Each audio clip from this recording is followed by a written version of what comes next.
Halo Yahobu Tali Hussein, Bapak Ibu, Saudara-saudari dimanapun berada.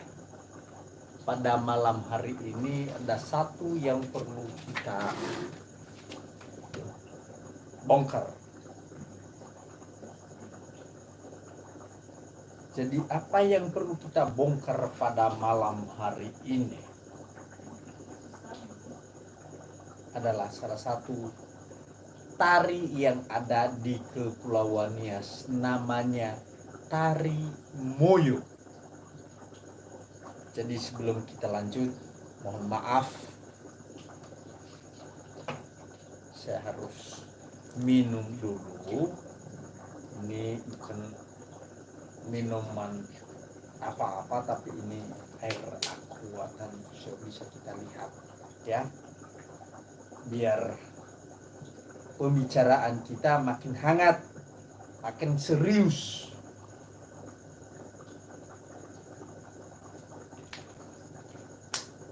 Kemudian saya harus mohon izin, saya harus merokok.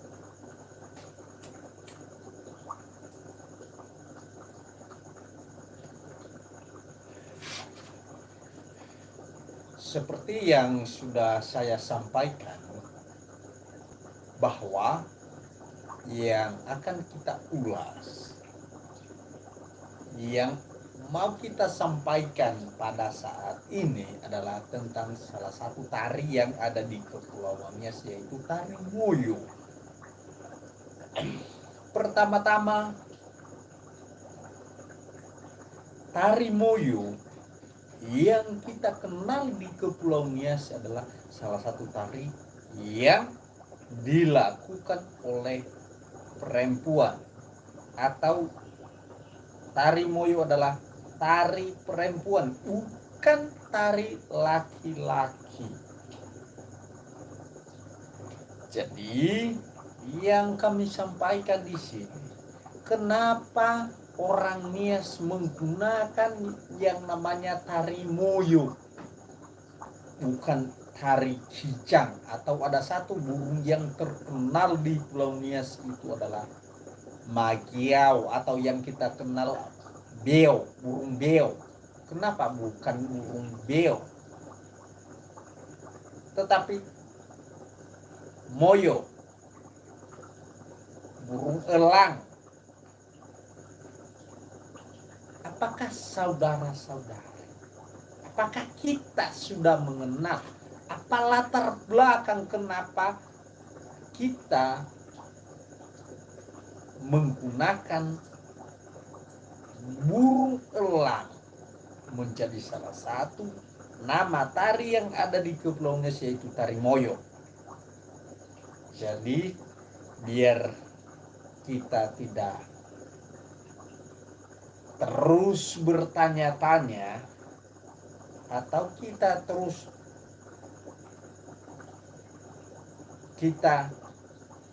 hanya mengikuti atau mengangguk-angguk, mengiyakan saja tanpa kita ketahui apa latar belakangnya, kenapa itu disebut tari Moyo. Jadi di sini kami sampaikan, tari Moyo itu terinspirasi dari gerakan burung elang ketika menari-nari di atas langit. Tahukah saudara bahwa tari Moyo itu atau burung elang itu hanya menari di saat musim kemarau? Kalau musim hujan tidak pernah burung elang itu menari atau terbang menari-nari di atas langit.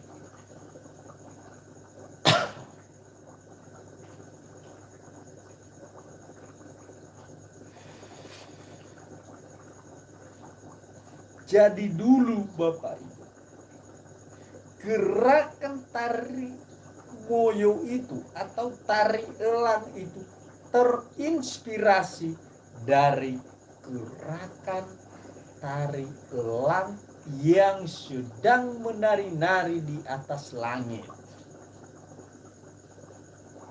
Kenapa ini diadopsi, dijadikan sebagai tari seorang perempuan? Karena keindahan burung elang ketika menari-nari di atas langit adalah merupakan simbol kegembiraan, simbol kesenangan, simbol penyambutan bahwa itu adalah musim kemarau. Begitu juga ketika tari moyo dilakukan oleh kaum ibu-ibu zaman dulu, bukan gadis, tapi para kaum ibu-ibu. Kenapa harus kaum ibu-ibu yang melakukan tari moyo itu? Karena kaum ibu-ibu adalah sudah melewati tahapan adat. Jadi orang yang sudah melakukan, yang sudah melewati, yang sudah menjalankan tahapan adat baru bisa melakukan yang namanya tari moyo. Tidak sembarangan saja. Kalau seorang gadis tidak bisa melakukan yang namanya tari moyo, harus seorang ibu. Karena ibu adalah disebut dalam bahasanya inapanua. No iter bangovalu, vailewa, no la foto ia. Jadi orang perempuan yang bisa melakukan tari moyo di atas kowe nilare itu adalah ibu yang sudah melewati tahapan adat. Contohnya sudah menikah, sudah mendirikan rumah adat, sudah mendirikan menhir. Itulah orang-orang yang bisa melakukan tari moyo. Itu zaman dulu, saudara-saudara.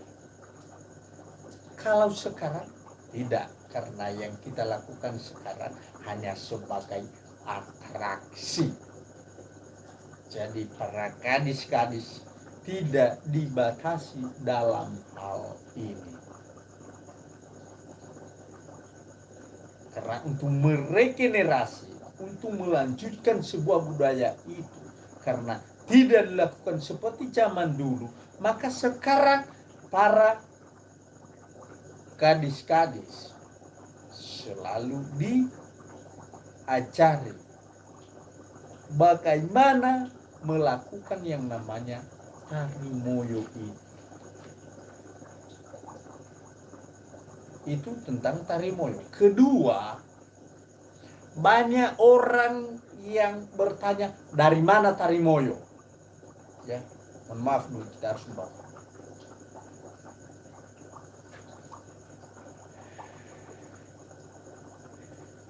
Karena ini sudah malam. Banyak orang yang bertanya dari mana tari moyo.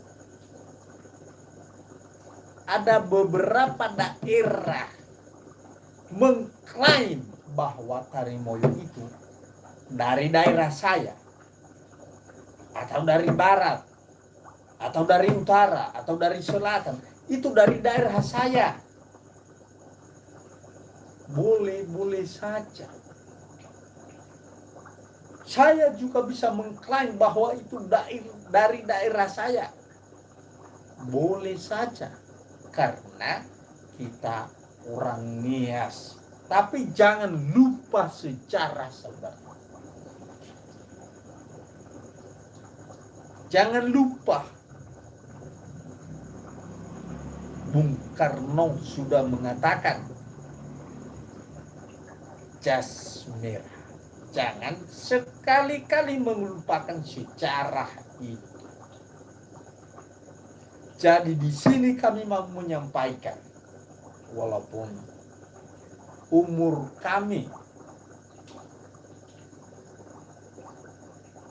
masih belum seumur Bapak Ibu, saudara-saudari, bahkan kalian tidak percaya. Tapi mari kita membaca, jangan lupa membaca dokumen-dokumen yang ada, bukti-bukti yang ada. Jangan hanya mengatakan bahwa ini dari kampung saya, dari desa saya, dari kecamatan saya. Jangan saudara. Tunggu dulu saudara. Sabar dulu.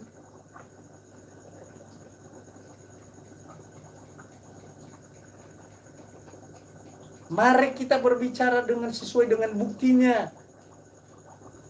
Berbicara sesuai dengan buktinya, saudara.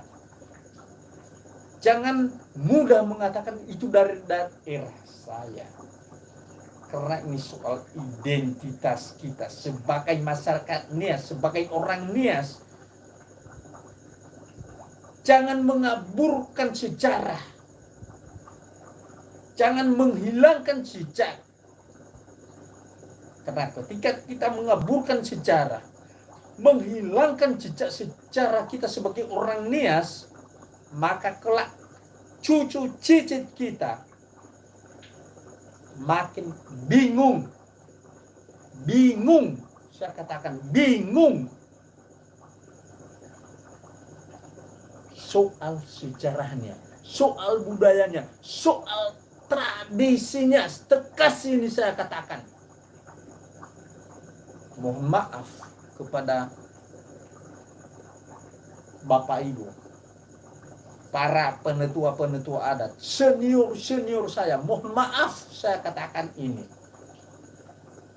Jadi dari sejarah yang saya ikuti, yang saya baca, bukan saya yang mengatakan ini, bahwa tari ini kalau kita lihat dari sejarah, lihat bahwa tradisi lisan orang Nias mengatakan bahwa sejarah orang Nias itu yang pertama sekali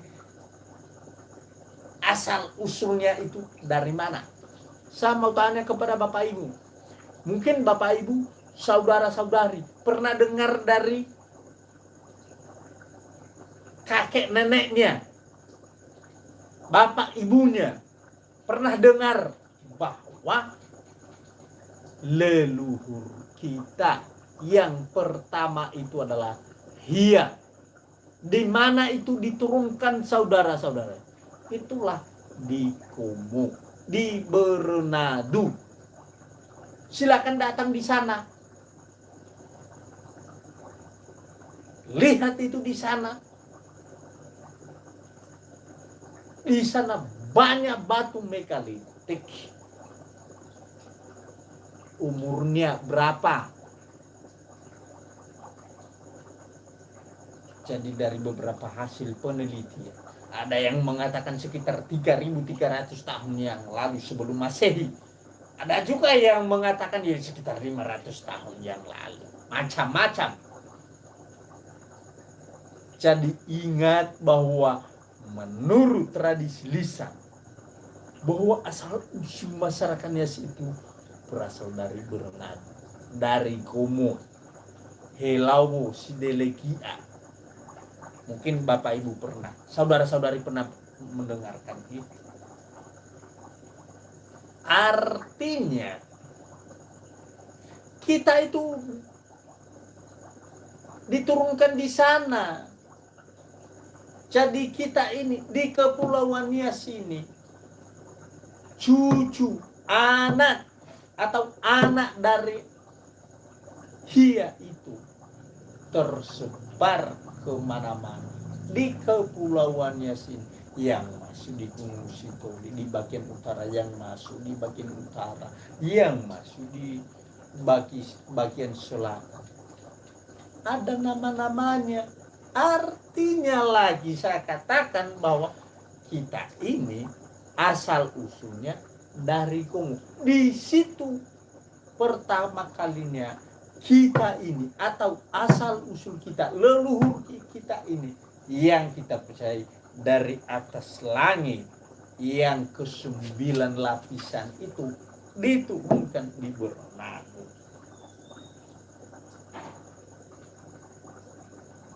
Batu mekalit yang ada di sana sudah ada, dan bukan hanya kita yang mengaku itu, bahkan orang luar mengaku bahwa itulah batu mekalit yang kedua di Indonesia. Umurnya 3.300 tahun yang lalu. Sekarang kalau kita beranjak dari Tarimoyo itu, di sana sudah duluan dilakukan, yaitu di atas Kobe Nilare. Tahukah saudara-saudari, Kobe Nilare datang di batu megaliti, di Tundumbaho, di Lahusa Satua, di Bernado, di Tetekiu, Kecamatan Sidua Eri sekarang. Bapak Ibu sudah datang di sana. Lihat. Orang yang di sana diam, tenang, tidak mengatakan bahwa itu Tarimoyo itu dari sini. Tapi kita berbicara soal fakta, bahwa di atas Kobe Nilare itu adalah tempat seorang ibu pada saat dia naik di atas itu, menari di atas itu, untuk menunjukkan kesempurnaan, atau yang disebut dalam bahasa Nias Ina Banua Sino Awali atau Baluku Sino Awali, karena dia seorang istri bangsawan. Jadi pada saat itu dia menari di atas itu. Artinya dia sudah sempurna. Dia menggunakan semua perhiasan yang dia miliki. Dia tunjukkan. Dia memberikan sirih. Menyuguhkan kepada tamu yang hadir pada saat itu. Artinya Tarimoyo itu sudah dimulai dari sana.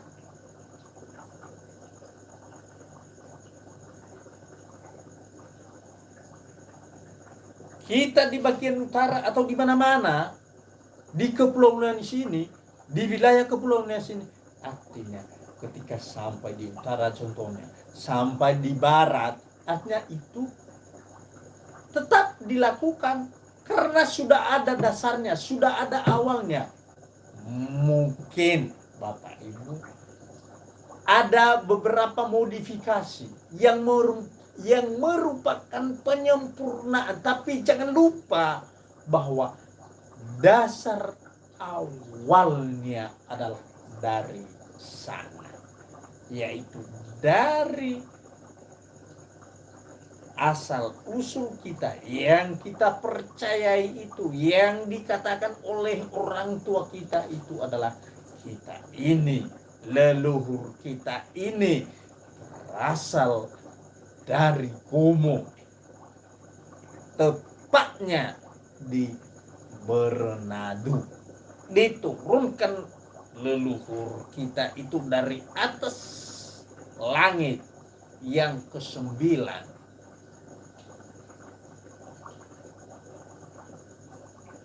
Moroi Bacisiwa Venaita, saya katakan sekali lagi, Ladada nama dahi. Leluhur kita itu diturunkan. Nah, ini ada leluhur. Siapa nama leluhur pertama orang Itulah iya Barangkali Bapak Ibu saudara-saudari tahu yang namanya hia itu.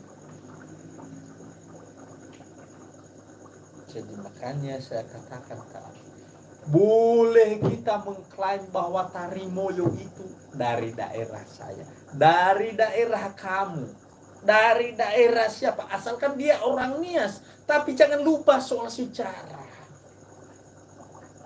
Jangan menghilangkan sejarah. Ini saya katakan sebagai pemuda. Saya ini orang yang baru. Umur saya baru 40 tahun. Tapi saya mau belajar. Saya baca buku. Saya ikuti sejarah itu. Tidak hanya mendengarkan. Tidak hanya mencari popularitas supaya saya punya pengakuan. Karena kalau kita mempertahankan diri saya, asisilawa ukhuda badananiha fakhusa, maka sejarah ini tadi saudara, yakin bahwa itu akan hilang. Karena itu saya ajak kita, jangan sekali melupakan sejarah itu. Karena sejarah itu soal identitas kita. Ketika kita menghilangkan itu, mengaburkan itu, kita akan kehilangan identitas. Kita akan kehilangan jejak. Karena itu saya ajak kita sekali lagi, mari kita belajar, mari kita lihat fakta. Jangan hanya mencari popularitas sendiri. Jangan hanya kepentingan diri sendiri. Perlu kita mendengarkan orang lain. Kita perlu bertanya.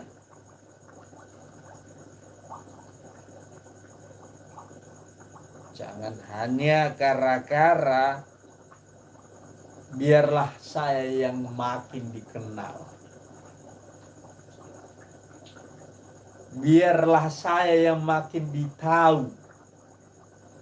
Akhirnya sejarahmu sendiri, identitasmu sendiri hilang saudara. Jadi sekali lagi saya katakan, jangan coba-coba menghilangkan, mengaburkan sejarahmu sendiri. Karena sejarahmu itu adalah identitasmu. Kemanapun kamu pergi, kemanapun kamu berada, kamu jangan melupakan, jangan sesekali menghilangkan identitas. Jadi itu saja yang mau kami sampaikan soal sejarah tentang tari moyo. Moga-moga kita, mungkin dari apa yang kami sampaikan ini, kami yakin bahwa ada kelemahan, ada kekurangan. Bapak Ibu tidak berkenan, tidak berterima. Jadi tadi saya sudah katakan, mari menelusuri, mari melihat, jangan hanya mementingkan diri sendiri, jangan hanya melihat popularitas diri sendiri. Itu yang sering terjadi saat ini, apalagi dengan kita saat ini terbagi dalam beberapa kabupaten kota, terbagi dalam beberapa pemerintahan. Akhirnya kita terpecah-pecah akhirnya kita lupa budaya kita. Akhirnya kita hilang identitas. Tidak ada kekompakan. Lehadei fahasaradeu. Hilang tahu saudara. Hilang itu saudara. Jadi ononiha tetap satu. Ononiha itu selalu menjaga martabatnya, selalu menjaga identitasnya. Leluhur kita sudah mengajari kita soal itu. Jadi jangan kita saat ini lupa soal itu. Jadi moga-moga inilah doa kita supaya budaya-budaya kita itu, tradisi kita itu tidak mudah kita lupakan hanya dengan pengaruh dari perkembangan teknologi. Saya yakin bahwa kita itu tetap teguh. Sepakat kita bahwa budaya kita tetap kita pertahankan saudara. Jangan banyak mengarang. Boleh kita modifikasi, tetap jangan menghilangkan sejarahnya. Itu yang ditekankan oleh Bung Karno itu adalah jangan sekali-kali melupakan sejarah dengan istilah jasmer. Sawagele, Yahoo.